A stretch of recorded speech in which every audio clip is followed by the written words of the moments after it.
Welcome to the Gracious Woman podcast. Marriage is a lifetime commitment to God and not to the person. Here, we encourage each other to be married to the vision of the women that God wants us to be, and whatever He does is besides the point. I'm Minister Patience, your host today, and today we are talking about marriage and money. So finances are like the number one thing that breaks marriages. If this sphere of the marriage is not dealt with properly, it can really cause a lot of issues within the relationship.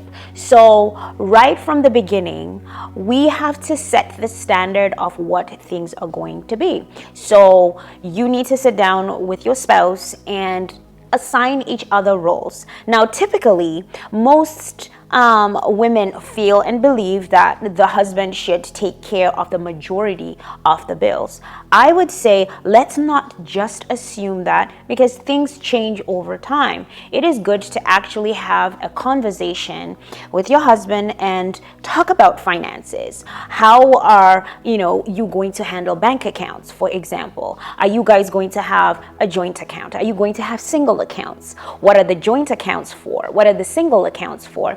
I think it's really good for couples to be very transparent in the relationship about money. And the thing is, this is an area where the enemy really likes to come in and divide and conquer. So I'm not going to give the standard to say, hey, in marriage, it's supposed to be like this. What I am saying is you need to sit down with your spouse and both of you need to agree on what is good for both of you. Not just assuming, oh, he's the husband, so he's going to take care of the bills. Well, what if something is going on, with him? Maybe work is slow or whatever the case is. Maybe his income has gone down and yours has gone up and he's struggling over here to make ends meet, because we know men don't always want to fall short when they have responsibilities that they have to meet up to within the household. They want to meet up to it, because when they can, they feel like they're letting you down, they're letting themselves down. It's something that really affects the ego. So again, please have that moment of talking and setting the foundation of how you want to handle finances. Just in this initial instance, are you having single accounts?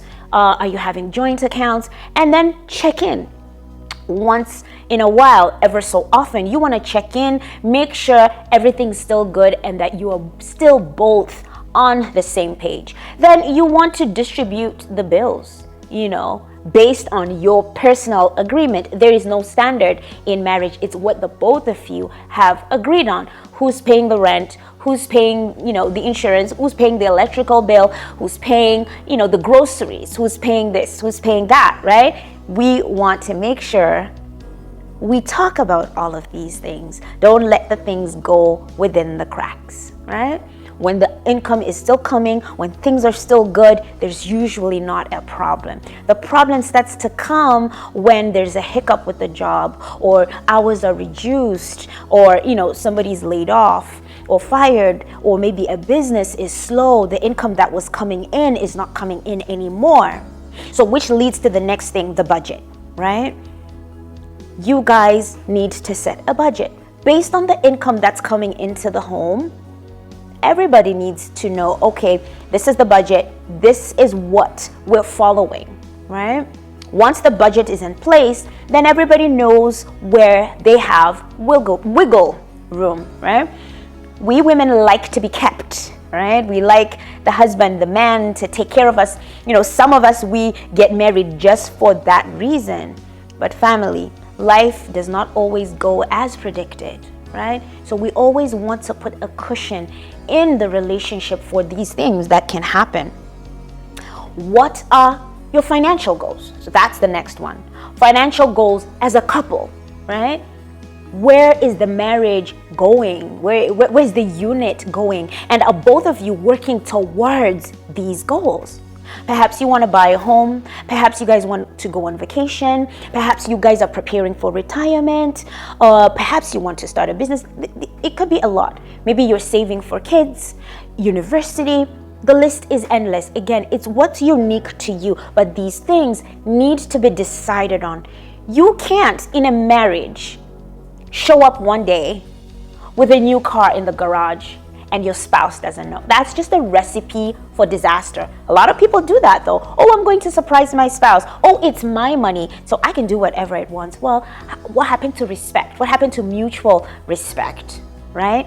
Even though there's an abundance of money in the home and you can do those things, respect is, I'm going to tell my spouse, I'm going to tell my partner that, hey, this is what I would like to purchase. What do you think? Perhaps you guys don't really have that budget, but maybe because you're having a bad day or whatever the case is. I remember once my partner and I went to a parking lot. We went to a Honda parking lot and we were just window shopping. Before we know it, we just came home with a minivan, and while we did it together, there was no budget in the home. So later down the road, it's something that was quite challenging to balance the bills, because it's not something that we really thought through. We got that car as an impulse buy. So yeah, eventually, we had to turn the car back in because we had overextended ourselves. So this is why I'm saying financial goals, sitting down as a couple and planning on your financial goals, deciding on what you guys want to do now and in the future is super important. And you want to do these things so that the enemy can't come and cause cracks within this marriage. Then the other thing now is debt management. So how are you guys planning on paying off the mortgage? What's the plan in place? Most mortgages are 30-year terms. Are you guys just going to write it out and pay that mortgage in 30 years? Or do you guys want to be aggressive about it? You want to pay this mortgage off in 10 years, 15 years. Guess what? It is possible. There is nothing more powerful than a couple that works together in the financial department, because both of you can decide that, hey, we want to do this thing. We have a 30-year mortgage and we're going to pay it off, and everyone will see the benefits, because I think in most households, the biggest expense is that mortgage, especially in this economy right now where the interest rates are really, really high, right? You want to sit down with your partner and plan it out. Okay, we have this mortgage. How long do we want to take to pay it off? Maybe other things can wait for a bit. We're going to wait, buying that fancy BMW. We're going to wait going on vacation. There are things that you can choose to forego in the meantime so that you can reach these bigger financial goals. Maybe you're not going to eat out. You're going to be cooking a little bit more in the house. A lot of, TV dinner nights, whatever the case is. Like I said, there is nothing more powerful than two people, husband and wife, couple, working together to just beat down those goals. Okay? Then, emergency fund, right? So in case of an emergency, are you guys setting money aside for that situation to happen? I know I'm assuming that the income in the household is okay and money is coming in. That our topic for the next podcast is our career choices and what we're doing, to bring income in. So we're gonna deal with that next week. So make sure you show up next week. But today, emergency fund. Are you guys putting some money, together for an emergency fund? If somebody gets sick, is the medical insurance, is that top notch? Do you need extra medical insurance? There's nothing wrong in discussing some of these things and making sure there is a provision, for something, just in case somebody needs to go somewhere last minute and you need to get that last minute ticket. An emergency fund is absolutely important. Then transparency. I think this is really hard for us women. I grew up in the era where, I was taught and advised to always have that, secret bank account where you have some money stashed. As wise women, yes, we always want to have some extra money stashed on the side, but I think that extra money stashed on the side is just being taken out of context, where some women will say, hey, if the marriage is not working, I'm just going to take this money and bounce and leave. That's not what that emergency account is for.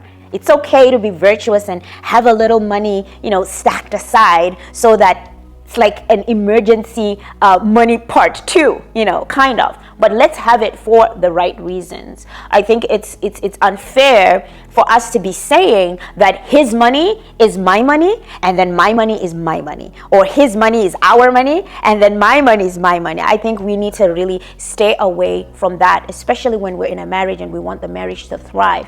It is not just up to the husbands to provide. You can be working from home. Maybe you're a career woman, you're going wherever, but that is what we're going to talk about next week. So I will see you next time.